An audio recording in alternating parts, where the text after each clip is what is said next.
ओम शांति। आज है 8 जुलाई 2022 के ईश्वरीय महावाक्य। आज बाबा ने कहा, मीठे बच्चे, वाहियात यानी कि व्यर्थ बातों में तुम्हें अपना अमूल्य समय बर्बाद नहीं करना, बाप की याद से आबाद होना है। प्रश्न, बाप दादा दोनों ही निरअहंकारी बन बच्चों के कल्याण के लिए कौन सी राय देते हैं? बाबा कहते, बच्चे सदैव समझो हमें शिव बाबा पढ़ाते हैं। भल ब्रह्मा बाबा भी तुम्हें पढ़ा सकते हैं, लेकिन शिव बाबा को याद करने में ही तुम्हारा कल्याण है। इसलिए यह दादा निरअहंकारी बन कहते, मैं तुम्हें नहीं पढ़ाता हूँ, पढ़ाने वाला एक बाप है, उसे ही याद करो। उनकी याद से ही तुम विकर्माजीत बनेंगे, विकर्म विनाश होंगे, मेरी याद से नहीं। ओम शांति। अब बच्चे सामने बैठे हैं। बच्चों की बुद्धि में जरूर होगा कि पतित पावन परम पिता परमात्मा जो ज्ञान का सागर है, वह इस ब्रह्मा तन के द्वारा हमको पढ़ा रहे हैं। बुद्धि तो पहले जाएगी अपने शांति धाम में, फिर आएगी यहाँ। शिव बाबा आए हैं इस ब्रह्मा तन में हमको राजयोग सिखाने। स्टूडेंट की बुद्धि में यह होगा ना कि हमको कौन पढ़ाते हैं। स्कूल में जाएंगे तो समझेंगे ना कि फलाना टीचर हमको पढ़ाते हैं, उनका नाम भी ख्याल में रहता है। आँखों से देखते भी हैं, सत्संग भी किस्म किस्म के होते हैं। वहाँ कहेंगे फलाना महात्मा हमको फलाना शास्त्र सुनाते, भिन्न भिन्न अनेकानेक शास्त्र सुनाते, जन्म जन्मांतर ऐसे ही सुनते आए हो। बाबा कहते, अभी तुम यहाँ बैठे बैठे याद करते हो शिव बाबा को, तुम समझते हो हमारा पतित पावन बाबा वह शिव है, वही आकर ब्रह्मा द्वारा हमको पढ़ाते हैं। यह ब्रह्मा भी पढ़ाते हैं। जब ब्रह्मा कुमार कुमारियाँ भी पढ़ा सकते हैं तो क्या ब्रह्मा नहीं पढ़ा सकते? फिर भी तुम ऐसे ही समझो कि हमको शिव बाबा ही पढ़ाते हैं, ना कि ब्रह्मा। इसमें तुम्हारा बहुत फ़ायदा होगा। इसको ही निरअहंकारी पना कहा जाता है। बाप और दादा दोनों ही निरअहंकारी हैं। ये खुद कहते हैं, भल मैं भी पढ़ाता हूँ, परंतु समझो कि शिव बाबा पढ़ाते हैं। जितना शिव बाबा को याद करेंगे उतना विकर्माजीत बनते जाएंगे। हमेशा समझो कि शिव बाबा पतित पावन ज्ञान का सागर हमको पढ़ाते हैं। जितना हो सके शिव बाबा को भूलना नहीं है, वर्षा भी उनसे ही पाना है। शिव बाबा कहते हैं, निरंतर मुझे याद करो। ब्रह्मा की आत्मा को भी कहते हैं, तुमको मेरे पास आना है। उठते बैठते मेरे को याद करने का पुरुषार्थ करो। इसमें कमाई बहुत है, हेल्थ भी बहुत अच्छी मिलेगी। कभी भी टाइम वेस्ट नहीं करो। Hear no evil, see no evil, talk no evil. सिवाय ज्ञान और योग के कोई भी वाहियात बातें नहीं करनी। बाबा कहते, जिसमें ज्ञान कम है तो जरूर अज्ञान ही होगा। झरमोई झगमोई करते रहेंगे, ऐसी बातें कभी नहीं सुनना। जब ऐसे देखो कि वह वाहियात बातें सुनाते तो समझो यह हमारा दुश्मन है। फालतू बातें सुनाकर टाइम वेस्ट करते हैं। बाबा कहते, ऐसी फालतू बातें नहीं सुनो। कोई की गलानी करेंगे, कोई के लिए कुछ बोलेंगे, कहेंगे ऐसी बातें कभी नहीं सुनना, न कभी सुनाना। जिसमें ज्ञान नहीं है वही ऐसी बातें सुनाकर और ही नुकसान करते रहेंगे। इसलिए बार बार समझाया जाता है कि सर्विस में तत्पर रहो। इन चित्रों पर जितना एक दो को समझाएंगे उतना धारणा भी होगी। यहाँ बैठ चित्र देखो, यह ख्याल करो, यह शिव बाबा है, यह दादा है, इनके द्वारा हमको वर्षा मिलता है, फिर इस पतित दुनिया का विनाश हो जाएगा। ऐसी ऐसी बातें करते अपने को भी बहला सकते हो, वह अच्छा होगा। झरमुई झगमुई की तो पाप आत्मा बन जाएंगे। बाबा कहते बच्चे पाप आत्मा नहीं बनना। दुनिया का समाचार फलानी ऐसी है, उसने यह किया, ऐसी बातें जो सुनते और सुनाते हैं वह मुफ्त समय बर्बाद करते हैं। तुम तो बहुत आबाद हो गए हो, विश्व के मालिक बन गए हो। बरोबर भारत आबाद था, अब बर्बाद है। बाप द्वारा आबाद हो रहे हो। बाप और सृष्टि चक्र को याद करना ये तो बड़ा ही सहज है। इस संगम युग का कोई को पता ही नहीं। कलयुग में सब पतित हैं, सतयुग में सब पावन थे। बाबा कहते मैं कलप कलप के संगम पर आता हूँ, पतितों को पावन बनाने। अजामिल जैसी पापी भी हैं। ये है ही पाप की दुनिया, इसमें कोई चैन नहीं। वह पुण्य आत्माओं की चैन पाने की दुनिया है। यह बातें कोई समझा न सके, किसी की भी बुद्धि में नहीं है कि चैन कहाँ मिलता है। यह तुम समझाते हो कि सुख धाम में सुख मिलता है, ये है ही दुख धाम। भल बड़े बड़े महल बना करके बैठे हो, परंतु रास्ता सारा पतित बनाने का ही है। नहीं तो भारत की इतनी उतरती कला क्यों होती। चढ़ती कला करने वाला एक बाबा ही है, बाकी तो सब गिराने वाले हैं। इसमें बहुत समझ की बात है, अंधश्रद्धा की कोई बात ही नहीं। टीचर कहते तुमको बीए पढ़ाते हैं तो झूठ थोड़ी हो सकता है। यह बेहद का बाप भी कहते मैं तुमको सहज राजयोग सिखाकर राजाओं का राजा बनाता हूँ, स्वर्ग का राजा बनाता हूँ। स्वर्ग का राजा और नरक का राजा बनने में रात दिन का फर्क है। नरक में जो राजा रानी बनते हैं वह दान पुण्य से बनते, अल्पकाल का सुख मिलता, और स्वर्ग के राजा रानी बनते पढ़ाई से। ये भी तुम जानते हो बाबा का प्लान क्या चल रहा है। सारी सृष्टि जो दुख धाम है उनको सुख धाम शांति धाम बनाना है। जानते हो भारत सुख धाम था, बाकी सब आत्माएं शांति धाम में थी। अभी तो सब दुख धाम में हैं, फिर शांति धाम सुख धाम में जाना है।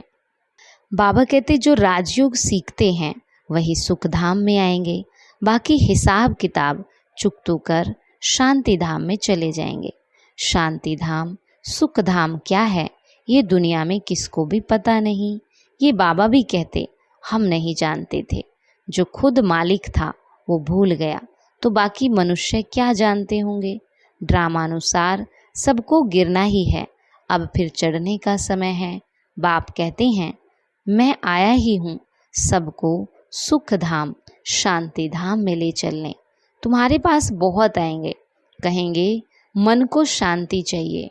सुख धाम का वार्तालाप तो कोई करने वाला है ही नहीं। सन्यासी तो निर्वर्ती मार्ग वाले हैं, वो तो कभी सुख का रास्ता बता नहीं सकते। तो जैसे बाप को तरस पड़ता है कि इन्हों को सुख धाम शांति धाम में ले जाऊं, बच्चों को भी आना चाहिए कि बाप का परिचय देना है। बाप से जरूर भारतवासियों को वर्षा मिलना चाहिए। हम नरक में क्यों हैं, हम ही स्वर्ग में थे, अब नरक में हैं, परंतु इन बातों को बिल्कुल ही समझ नहीं सकते। माया ने बुद्धि का ताला बिल्कुल ही बंद कर दिया, जो इतनी सहज बात भी समझ नहीं सकते। भगवान जब स्वर्ग का रचयिता है तो जरूर हम स्वर्ग के मालिक होने चाहिए। अब नहीं हैं क्योंकि रावण का राज्य है। इस रावण राज्य का विनाश तो अब होना ही है। इनके लिए वही महाभारत लड़ाई सामने खड़ी है। बड़ा सहज है, परंतु जब किसकी बुद्धि में बैठे। बाबा कहते बुद्धि में ना बैठने के कारण आपस में झरमुई झगमुई बहुत करते, टाइम बर्बाद करते। ऐसी बातें कानों से कभी सुनना नहीं। तुम अपनी पढ़ाई में तत्पर रहो, तभी पद मिलेगा। पाठशाला में जो अच्छे स्टूडेंट होते हैं वो बहुत अच्छी रीति पढ़ते, इम्तिहान के दिनों में खास एकांत में जाकर के पढ़ते, और कहाँ नापास ना हो जाए। नापास होने वाले धक्के खाते रहेंगे। बाबा कहते हैं जितना हो सके एक बाबा को की याद में रहो।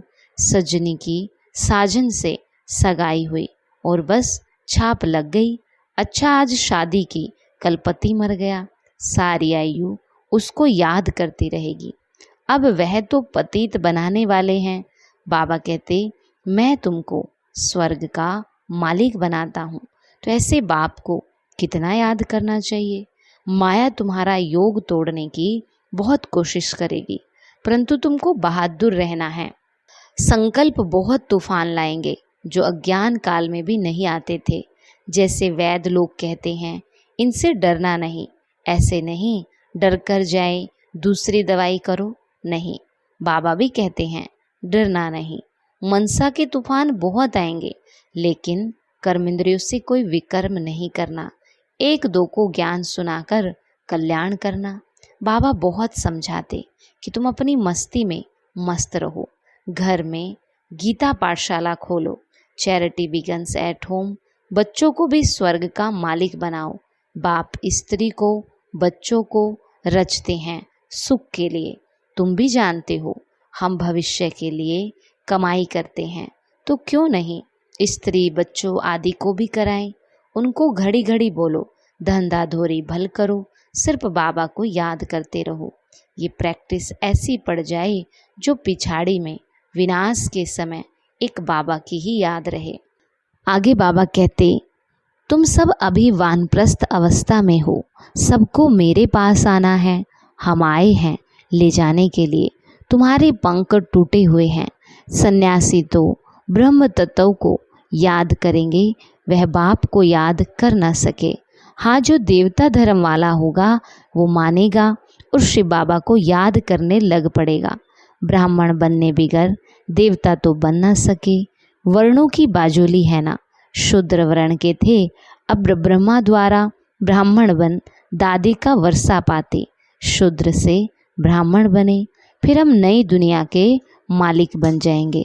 ब्राह्मण है सबसे ऊंच, ब्राह्मणों की चोटी है ना। हम बाजोली खेलते, इसमें 84 का ज्ञान सेकंड में मिलता। जैसे बाजोली खेलते खेलते तीर्थों पर जाते हैं, इतना महत्व है। बड़ी भावना से जाते हैं। आजकल तो तीर्थों पर शराब आदि पीते हैं। आदत होती है तो छिपाकर जेब में बोतल ले जाते। बाबा सब बातों का अनुभवी है। रत भी बाबा ने पूरा अनुभवी लिया है। इनको भी बाप कहते हैं, तुमने बहुत गुरु किए, सत्संग किए, परंतु अब वह सब भूल जाओ। अभी जो मैं सुनाता हूँ वह सुनो। भगवान ने अर्जुन को कहा, रथ तो वास्तव में यह है। रथ में रथी है शिव बाबा। तुम सब अर्जुन हो गए, बाकी घोड़े गाड़ी की तो बात ही नहीं, ना सेना की कोई बात। वो है भक्ति मार्ग, ये है ज्ञान मार्ग। भक्ति की डिपार्टमेंट ही अलग है। ज्ञान देने वाला एक बाप है, बाकी तो सब भगत है। सारी दुनिया के जो भी मनुष्य हैं, सबकी आत्मा कहती है, ओ गॉड फादर। आत्माएं समझती हैं वही आत्माओं का बाप है। जानती भी हैं हमारा लौकिक फादर भी है, फिर क्यों नहीं हेवनली गॉड फादर को याद करते हैं। सिर्फ दुख के समय क्यों याद करते हो। बाबा कहते, मैं इतना सुख शांति देता हूँ, जो फिर दुख में मुझे ही याद करते हो। तो आपस में तुमको ये ज्ञान की बातें करनी है। मित्र संबंधियों के पास अथवा ऑफिसर्स के पास भी जाना है, सबसे ताल्लुक रखना है। बड़ी युक्ति से उनको ज्ञान रत्नों का दान भी देना है। शादी में भी जाना है तो सेवा अर्थ जाना। तुम गुप्त अहिंसक सेना हो, तुम्हें किसी भी प्रकार की हिंसा नहीं करनी है, दुख नहीं देना है। अच्छा, मीठे मीठे सिखी लदे बच्चों प्रति माता पिता बाप दादा का याद प्यार और गुड मॉर्निंग। रूहानी बाप की रूहानी बच्चों को नमस्ते। रूहानी बच्चों की रूहानी बाप दादा को नमस्ते नमस्ते। बाबा गुड मॉर्निंग। शुक्रिया बाबा। धारणा के लिए मुख्य सार। पहला, उच्च पद पाने के लिए अपनी पढ़ाई में तत्पर रहना है। झरमुई झगमुई की व्यर्थ बातें नहीं सुननी है। अपना समय व्यर्थ नहीं गंवाना है। दूसरा है, एक दो को ज्ञान सुनाकर कल्याण करना है, कभी भी मनसा तूफानों के वश हो कर्मेंद्रियों से कोई भी विकर्म नहीं करना है। वरदान, सर्व शक्तियों रूपी बर्थ राइट को हर समय कार्य में लगाने वाले मास्टर सर्वशक्तिमान भव। सर्वशक्तियों रूपी बर्थ राइट को हर समय कार्य में लगाने वाले मास्टर सर्वशक्तिमान भव।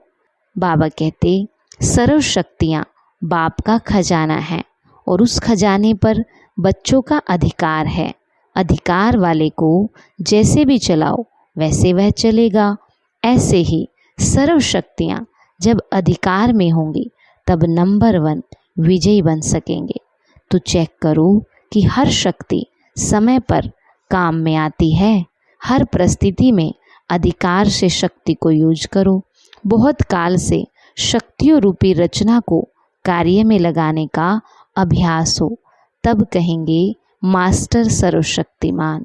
स्लोगन, कोई भी महान कार्य सभी के उमंग और उत्साह से ही संभव है।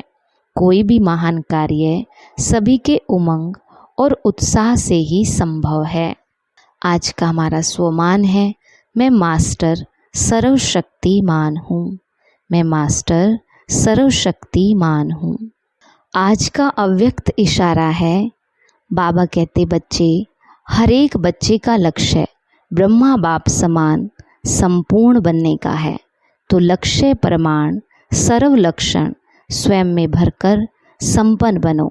इसके लिए विशेष धारणा है, सदा ब्रह्मचारी अर्थात ब्रह्मचारी और सदा पर उपकारी।